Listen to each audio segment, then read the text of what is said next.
Nós gostamos de ler Atos capítulo 2. Alguém sabe o que está lá? Alguém sabe? A Bíblia nos diz que ao cumprir-se o dia de Pentecostes, estavam todos reunidos no mesmo lugar. De repente veio o som como de um vento impetuoso e apareceram línguas como que de fogo e distribuíram sobre cada um deles. E passaram a falar em outras línguas conforme o Espírito Santo concedia que falassem. Aleluia! Você pode dar uma glória a Deus por isso? E ali começou oficialmente a Igreja de Jesus. Porque lá em Lucas, no final do livro, Jesus tinha dito: fiquem na cidade, até que do alto sejais revestidos de poder.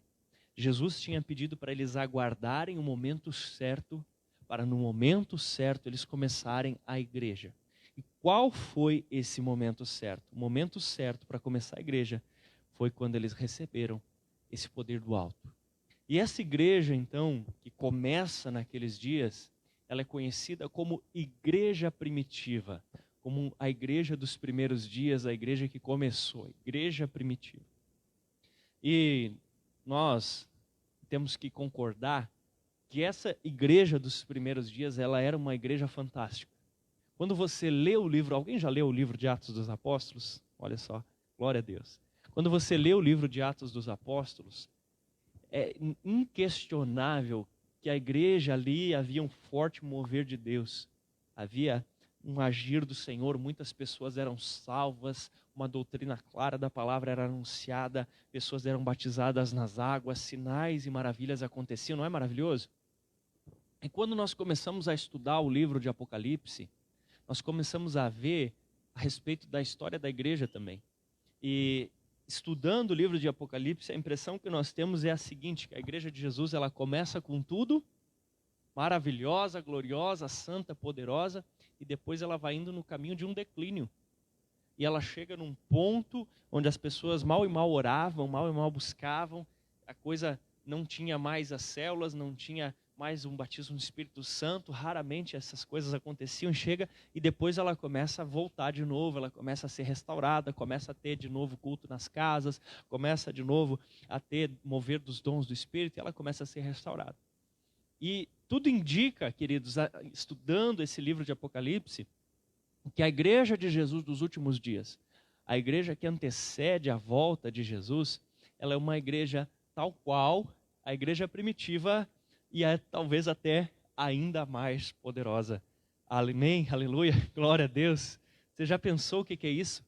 Você experimentar nos dias de hoje igual ou mais do que eles experimentaram no livro de Atos dos Apóstolos? Uau, aleluia. Com certeza uma grande colheita antecede os dias da volta de Jesus. Queridos, sabe, a Bíblia, ela nos mostra e diz nos evangelhos que o evangelho do Senhor será anunciado em toda a terra e então verá o fim. E aquela igreja primitiva, ela alcançou todo mundo conhecido da época. Todos os países, as regiões, os povos foram alcançados por aquela igreja primitiva. Mas hoje nós conhecemos o mundo inteiro. Hoje nós temos acesso ao mundo inteiro e Jesus disse: e este evangelho será pregado em todos os lugares e então virá o fim. Já pensou, querido? Se você anuncia o evangelho no último lugar ou para a última pessoa que falta anunciar antes da volta de Jesus? Pessoa, e aí era a última gota que faltava para o copo transbordar e pum! Jesus volta. Aleluia. Já pensou nisso, querido?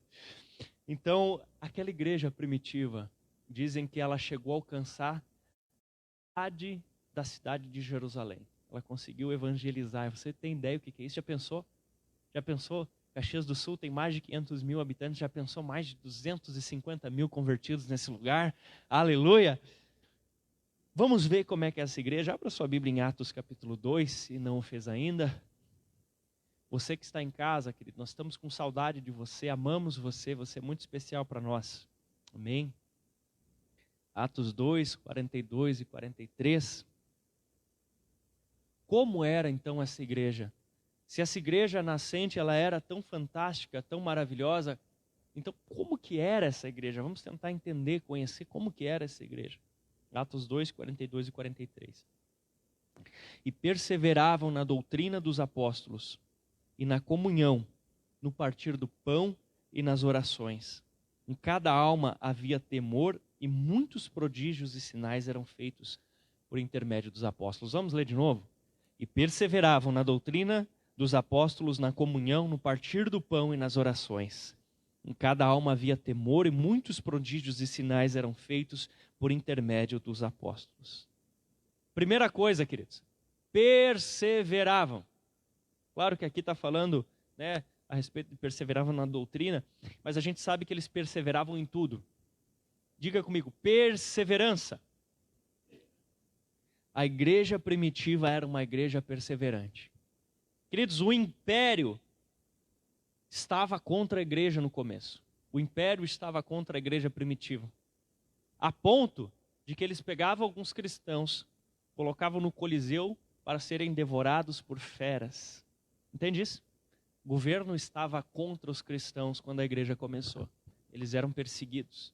Sinceramente, só isso já era pior do que a pandemia de Covid-19. Concorda comigo? Só isso já era pior. Eles eram colocados. Outros eram embebidos em óleo e usados como tochas para iluminar a cidade de Roma. Já pensou nisso? Queimados vivos. Mas não era só isso. Pelo que nós vemos até em Hebreus 10, 34, alguns sofriam agressões físicas e confisco de bens. Tanto autoridades religiosas como do próprio governo chegavam até a casa da pessoa. Você é cristão? Sim. Negue Jesus? Não. Diga que o Senhor da sua vida é o imperador. Não faço isso. Jesus é o Senhor da minha vida. E aí o governo ou os líderes religiosos tomavam todos os seus bens. A pessoa perdia a casa, a pessoa perdia seus instrumentos de trabalho. Você já pensou nisso? Ter seus bens, isso ainda existe nos dias de hoje. Tanto uma situação como a outra. E se isso não fosse o suficiente, querido, tinha o implacável Paulo. Paulo, se você nunca ouviu falar dele, era um perseguidor da igreja. Terrível. Talvez ele era pior que as feras do Coliseu. Talvez ele era pior que os confiscos feitos pelo governo. Paulo era uma das piores ameaças. E que se não houvesse a intervenção de Deus, aquele homem acabaria com a igreja. Mas Deus interviu, aquele homem se converteu e se tornou um dos maiores apóstolos de todos os tempos. Aleluia. Mas aquele homem era uma peste. E ele não se importava de confiscar os bens dos cristãos. Ele não se importava de torturar para ver se eles negavam Jesus. Nega Jesus, não, dá mais uma chicotada. Nega Jesus agora, não, dá mais uma chicotada. Não, nega Jesus agora. Não, então dá mais uma chicotada. Esse era o Paulo. Assim ele era. Ele era terrível, ele convencia, ele influenciava poderes políticos. Ele estava determinado, ele era um homem jovem, erudito, ativo, perspicaz e totalmente disposto a acabar com a igreja. Onde Paulo passava, metia medo à igreja, mas eles não desistiram. Eles não desistiram por medo de Paulo. Eles não desistiram. Eles continuaram. Paulo não se importava de ver as pessoas sendo espancadas e até mesmo de matá-las, se fosse necessário, para tentar destruir a igreja. A igreja primitiva era uma igreja que perseverava contra seitas e heresias. Começaram a surgir muitas distorções, falsas palavras, falsos evangelhos, mas a igreja não desistiu, a igreja perseverou. Mataram alguns dos seus líderes.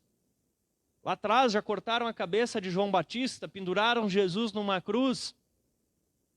Mataram o apóstolo Tiago, um dos principais de Jesus. Tentaram matar Pedro, prenderam Pedro na cadeia. Mas a igreja desistiu. A igreja, e você vai?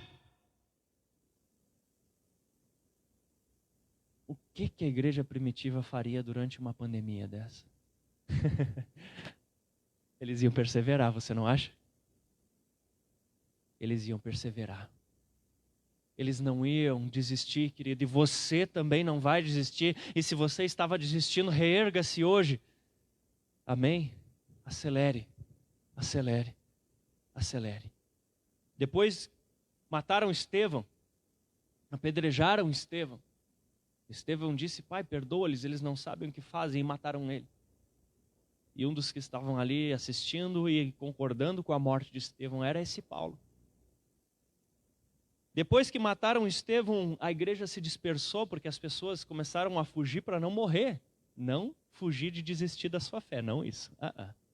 Mas fugir para outras cidades onde talvez a perseguição não fosse tão grande. Sabe o que aconteceu? Se fosse hoje em dia, fugiu de Caxias e foi morar em Farroupilha, ele abriu uma célula lá. Fugiu de Caxias e foi morar em Bento, ele abriu uma célula lá. Fugiu de Caxias e foi morar em Flores, ele abriu uma célula lá. E sabe o que aconteceu? Quanto mais os religiosos da época e quanto mais o governo da época tentava acabar com a igreja, sabe o que mais acontecia com a igreja? Mais a igreja crescia. A Bíblia diz que as coisas que aconteceram no Antigo Testamento, elas são uma sombra também daquilo que vai acontecer no Novo. E você vê que quanto mais oprimiam o povo hebreu no Egito, que estava escravo, mais eles se multiplicavam e cresciam. Então, cada vez que se levantava uma luta, cada vez que se levantava um embate, cada vez que ou um governante, ou um religioso, ou um demônio, ou qualquer pessoa se levantava para tentar acabar com a igreja, o que acontecia com a igreja? Crescia, avançava, se multiplicava, se purificava, se reinventava, se renovava, mas a igreja perseverava.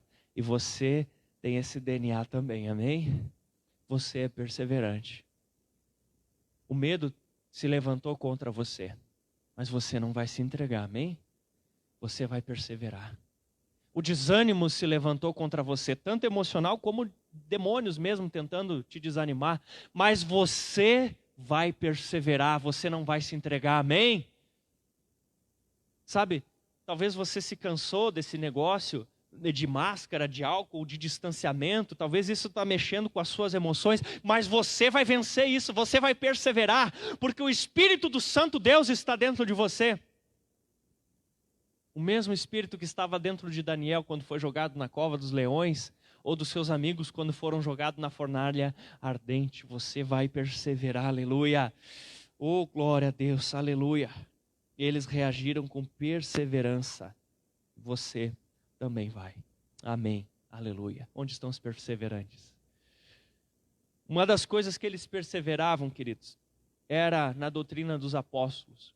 Eles não tinham ainda o Novo Testamento todo escrito, então os apóstolos eram aqueles que concatenavam toda a doutrina. E eles, citavam e revisavam muito a Bíblia. E se você pegar os maiores vultos do começo da igreja, o próprio Cristo e o próprio Paulo, eles eram tremendos estudiosos da palavra de Deus. Porque quando nada mais consegue te confortar, a palavra de Deus te conforta, amém?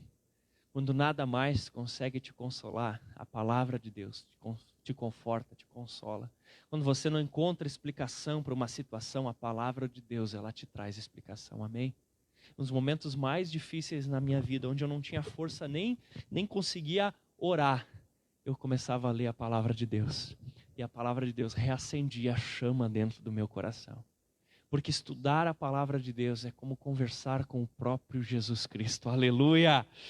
Glória a Deus.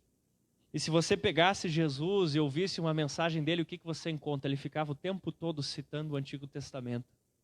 E se você pegasse uma mensagem de Paulo, ele passava o tempo todo citando tanto o Antigo Testamento como as palavras do próprio Jesus. Pensa num cara que você ia dizer que era cri-cri com esse negócio, era o apóstolo Paulo. As pessoas chegavam a ficar cansadas de ouvir a pregação dele. Ele pregava até varar a noite, pregava em outro versículo, e outra palavra, e outra coisa, e ia ministrando. Era alguém estudioso da palavra de Deus. Tanto Jesus como Paulo seguiam o princípio de que a Bíblia se interpreta pela Bíblia. Qual é o principal livro para ajudar você a entender a Bíblia? É a Bíblia. A igreja primitiva, ela tinha perseverança, e uma das áreas onde ela tinha perseverança era na doutrina dos apóstolos. Não deixe que nada te desvie nesses dias, querido. Não deixe que aquilo que os teus olhos enxergam te desvie da palavra de Deus. Não deixe que aquilo que o teu coração sente te desvie da palavra de Deus. Porque a Bíblia diz que nós vivemos por fé e não pelo que vê. Porque a Bíblia diz que enganoso é o coração do homem mais do que todas as coisas e desesperadoramente corrupto. Então não seguir pelo que os olhos enxergam, pelo que o coração sente, seguir pelo aquilo que a palavra de Deus diz. Amém? Você é o que a Bíblia diz que você é, e vai acontecer com a igreja aquilo que a Bíblia diz que vai acontecer com a igreja. Os grandes avivamentos de toda a história da igreja, eles começaram com um mover de arrependimento baseado em uma volta para a palavra de Deus. Como você acha que Martinho Lutero iniciou a reforma protestante? Renovação através de um versículo que veio sobre ele. O meu justo viverá pela fé. Aleluia! Quando a gente pensa em igreja primitiva, nós pensamos em sinais, prodígios e maravilhas. Mas tudo isso podia gerar um fruto que permanece porque era fixado na palavra de Deus. Amém, queridos? Aleluia! Existia um grande mover que atraía multidões, mas permanecia porque estava baseado na palavra. É o princípio que a gente comumente diz, procura 3 versículos, pelo menos, que falam sobre isso na Bíblia, para que você tenha uma ideia do que a Bíblia diz sobre esse assunto. Amém? Para que você seja guiado. Não, Deus não mudou nesses dias. O certo e o errado não mudaram nesses dias. O que é certo continua sendo certo. O que é errado continua sendo errado. Amém, querido? Aleluia. A palavra nos diz, querido, em Mateus 7, 22, Mateus 24, 24, que nos últimos dias surgiriam falsos cristos, falsos profetas, pessoas que fariam sinais, maravilhas, pessoas que até expulsariam demônios, mas que Jesus diria, não os conheço. E diz que surgiriam sinais e maravilhas ali, Jesus falando no final dos tempos, para tentar até, se possível, enganar até os próprios cristãos. Porque, querido, existem, infelizmente, falsos que manifestam o poder de Deus, mas de repente vem um grande escândalo, de repente vem uma grande crise, um fruto que não permanece. Porque onde existe perseverança na doutrina do Senhor, ali existe não somente um fruto, mas um fruto que permanece. Amém? Um fruto que não se deixa levar pela corrupção, pelos desvios, pelos escândalos, pela perda de foco. A igreja primitiva frutificou, mas um fruto que permanece, senão você não estava aqui hoje. Se o fruto deles não fosse legítimo, você não estava aqui hoje. Mas você está aqui, porque eles estavam baseados naquilo que é verdadeiro, a palavra de Deus. Porque quando vêm as ondas, as tempestades, as lutas, as dificuldades, você precisa estar firmado em algo concreto. E esse concreto é a palavra de Deus. Você tem raízes profundas, fé naquilo que está escrito. Os olhos não voltados para a perseguição, para o espólio, para a morte, mas olhos voltados para a palavra de Deus e para a fé na palavra de Deus. Amém? Não deixe de ler a Bíblia e voltar os seus olhos, porque é na palavra que dizem vai avançar e vai quebrar a porta do inferno e vai salvar vidas que estão presas pelo diabo. Amém? Você é um instrumento de Deus. E Caxias do Sul está esperando a revelação do que você é em Cristo Jesus. Aquilo que você é pela sua natureza já se conhece, mas aguarda-se a manifestação daquilo que você é em Cristo Jesus. Há vidas clamando por um sentido, por uma solução. E você é a resposta que essa geração está procurando, porque o Espírito de Deus mora em você. Aleluia. A terceira coisa que a igreja primitiva tinha é comunhão, queridos. Jesus e Paulo, além de amarem muito a verdade, eles também eram famintos de estar com os irmãos, de comer com os irmãos, de estar juntos com os irmãos. A comunhão é chamada na Bíblia a koinonia, né? Tanto que, para você ter uma ideia, quando Jesus ele foi escolher um símbolo para o cristianismo, um símbolo físico, qual que ele escolheu? Santa Ceia. O que é a Santa Ceia? Comida, meu irmão. Comida. Jesus escolheu algo uma comida, a Santa Ceia. O que era a Santa Ceia? Eles estavam lá na célula, felizes, alegres, um cantava, o outro orava, o outro, e depois eles tinham uma janta gostosa. Eles amavam estar juntos, eles amavam passar tempo juntos. O problema de um não era mais só o problema daquele um, o problema de um era o problema de todos.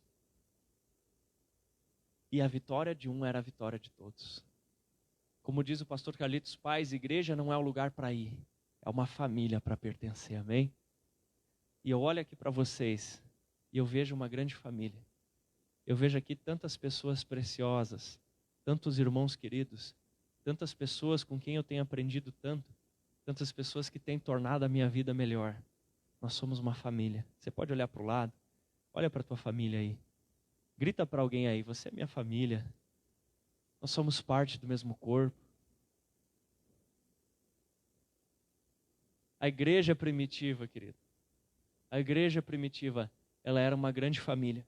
Se tinha alguém com problema, todo mundo se importava em ajudar a resolver aquele problema. Se tinha alguém bem, todo mundo ficava feliz em ver o outro bem. Havia uma comunhão profunda entre eles, havia amor. Era muito mais que um lanchinho no final da cela. Eles gostavam de estar juntos, eles gostavam de se alegrar, eles tinham prazer de ser uma verdadeira família.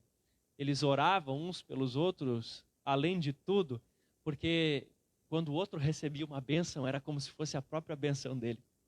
Então eles se animavam mais ainda para orar, porque havia um verdadeiro prazer de estar juntos, de ser uma família.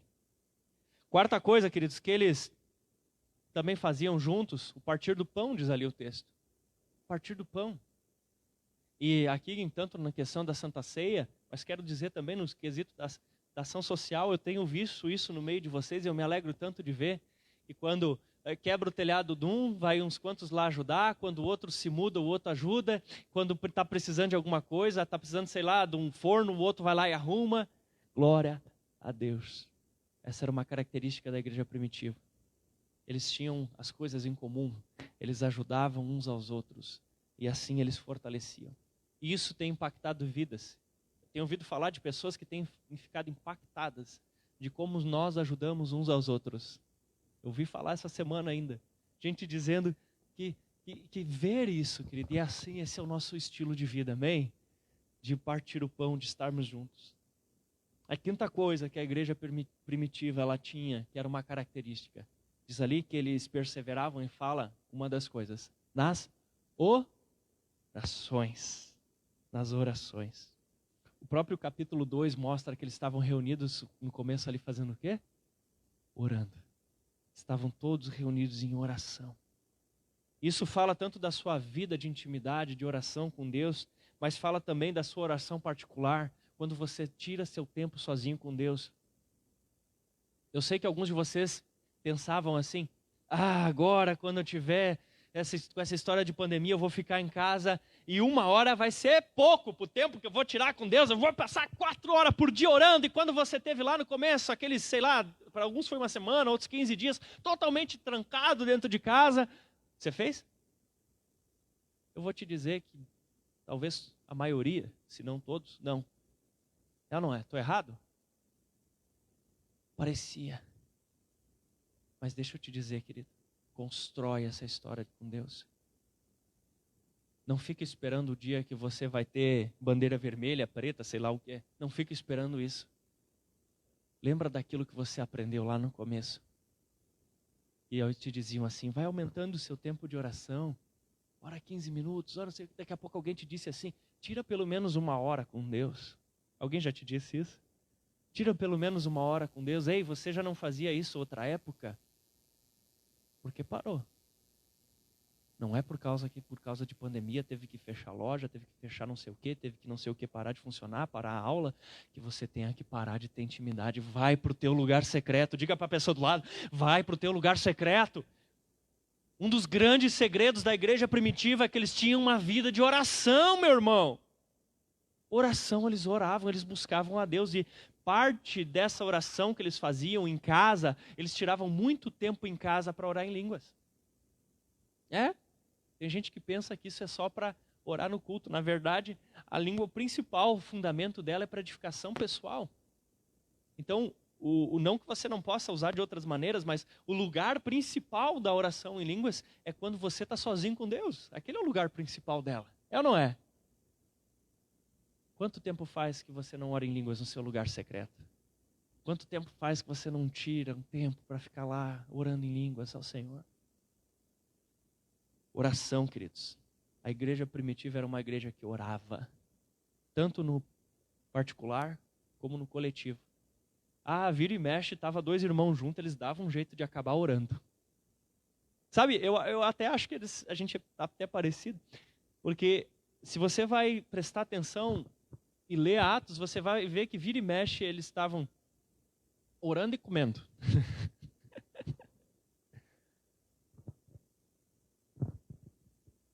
Eles gostavam de fazer isso juntos. Tudo era desculpa para orar. Eles oravam. Se nós queremos ter os mesmos resultados da igreja primitiva, nós precisamos ter os mesmos princípios. E a igreja primitiva não brincava quando se tratava de oração, amém? Então, sabe, talvez você se sinta às vezes meio sem jeito de orar num culto. Mas querido, se você perder a sua intimidade de orar no quarto, como você acha que vai se sentir à vontade de orar aqui? Entende? Restaura. O Senhor te chama a restaurar a sua vida de oração, amém? O Senhor te chama a ter sua vida de oração restaurada. Faça, quem sabe, se você não está conseguindo. Esses dias eu tive que fazer isso para mim. Eu estava com uma dificuldade no meu tempo de oração. E aí eu lembrei uma coisa que eu fazia e tinha parado. E eu fiz de novo uma lista de oração. E eu comecei a interceder por pessoas, por situações, por coisas. Comecei a olhar na listinha e comecei a orar. Porque quando nós oramos por alguém, nós passamos a amar mais aquela pessoa, é ou não é? Quando nós oramos por uma situação, nós passamos a nos importar. E até quando oramos por alguém que, entre aspas, é tipo um inimigo, quando você ora, o seu coração passa a ser mudado e você não sente mais ódio daquela pessoa, você começa a sentir amor. Aleluia. Você começa a apresentar as coisas diante de Deus e daqui a pouco, no desenrolar do seu dia, você começa a ver que as coisas começam a acontecer. Eu tenho visto na minha vida, querido, respostas de orações que eu fiz há muito tempo atrás acontecendo. E eu fico pensando como que aquela oração tivesse sido jogada como uma semente e ela levou um tempo para crescer e agora ela está frutificando. Mas se nesse período você ficar sem semear nada diante do Senhor, o que você vai ser sua colheita daqui a algum tempo? Entende? Semeie as suas lágrimas diante do Senhor para que você possa colher os milagres dele na sua vida. Jogue na forma de lágrimas diante do Senhor as suas dores, os seus medos, os seus desafios, as suas fraquezas, os seus fracassos. Derrame isso como libação. Sabe o que é libação? Era uma oferta de líquido oferecida ao Senhor. Ofereça ao Senhor. Ofereça essas ofertas ao Senhor. Entregue-se em oração e Deus vai fazer milagres na sua vida. Alguém escreveu, não me lembro quem, e dizia assim: Deus escolheu uma maneira de agir na terra e essa maneira é oração. A igreja primitiva, ela era uma igreja de oração. Ela era uma igreja que orava, que priorizava a oração. O que mais que era uma característica? Diz que em cada alma havia temor. A igreja primitiva era uma igreja que entendia que Deus é Deus. Você já viu uma criança que ela quer muito um salgadinho, uma bala, ela está no mercado, ela quer aquilo, e ela diz, eu quero! E daí você diz, não, eu quero! Você diz, não, e ela fica, até que ela se atira no chão, eu quero! E se atira no chão, e se esperneia, viu? É triste, né? Mas a igreja primitiva, ela tinha temor no coração. Se fosse para se atirar no chão e espernear, não era pedindo bala e salgadinho para o Senhor. Se fosse para se atirar no chão, era pedindo, Senhor, dá-me vidas. Senhor, me ajuda a ganhar minha cidade. Senhor, me ajuda a ganhar o fulano. Senhor, me ajuda. Para isso eles até se atiravam. Nós não podemos, querido, faltar com o temor a Deus. Amém? Nós não podemos. Deus é soberano. Deus não é um garçom que vai trazer para nós ou simplesmente o que estamos pedindo ou precisando. Mas quando o nosso coração tem prazer na pessoa dele, desagrada-te do Senhor, ele satisfará os desejos do teu coração. Se você não tem respeito, não tem temor e trata ele como garçom, você está faltando com temor a Deus. Mas se você o ama, você o serve de todo o coração, ele vai ter prazer em agradar o seu coração e fazer mimos para você. Como aquele pai, que aquela mãe, que o filho não precisa atirar no chão pedindo um salgadinho, mas às vezes eles dão. Tá? Eventualmente, tá? Porque salgadinho demais faz mal. Mas eles dão porque amam o filho. E assim Deus nos ama. E quando ele vê que a sua alma tem prazer nele, ele gosta de satisfazer até aqueles agrados do seu coração. Mas não seja uma criança que se atira no chão por salgadinho e bala. Não seja alguém que faz beiço para Deus por coisinhas bobas que Deus não está te atendendo. Não estou falando de coisas importantes, não estou falando de coisas sérias, eu estou falando de frescura. Certo? Ame a Deus. Entenda que Deus é Deus. Tenha temor a Deus no seu coração. Respeite ao Senhor. Respeite, sabe? Viva em santidade. Porque Deus merece que você viva em santidade. Faça a obra de Deus, porque Deus é digno que você faça a obra dele. Tenha respeito e admiração pelo teu Deus. E a sétima e última coisa que eu vejo na igreja primitiva. Diz ali, muitos sinais e prodígios eram feitos pela mão dos apóstolos. Aleluia! Glória a Deus. Aquela igreja que tinha perseverança, aquela igreja que tinha uma doutrina sólida, aquela igreja que tinha comunhão, que tinha partir do pão, aquela igreja que orava e buscava a Deus, aquela igreja que tinha temor a Deus no seu coração, era uma igreja que manifestava poder de Deus, expulsando demônios, curando os enfermos. Era uma igreja que manifestava milagres, sinais e maravilhas, aleluia. E o poder manifestado naquela igreja firme e sólida não era um poder por acaso. Era um poder que gerava transformação. Amém, meu querido? Transformação. Sabe, algumas dessas coisas você não pode fazer aqui hoje. Mas outras você pode, por exemplo. Você pode ter temor a Deus no coração. Você pode orar. E você pode receber poder de Deus sobre a sua vida. Quero, para encerrar, ler com você um texto de Apocalipse, capítulo 2, versículos 1 até o 7. Apocalipse 2, 1 até o 7, se você tem a sua Bíblia.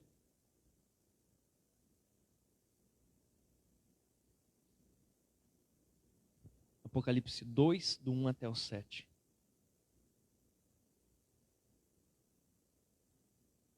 Acharam?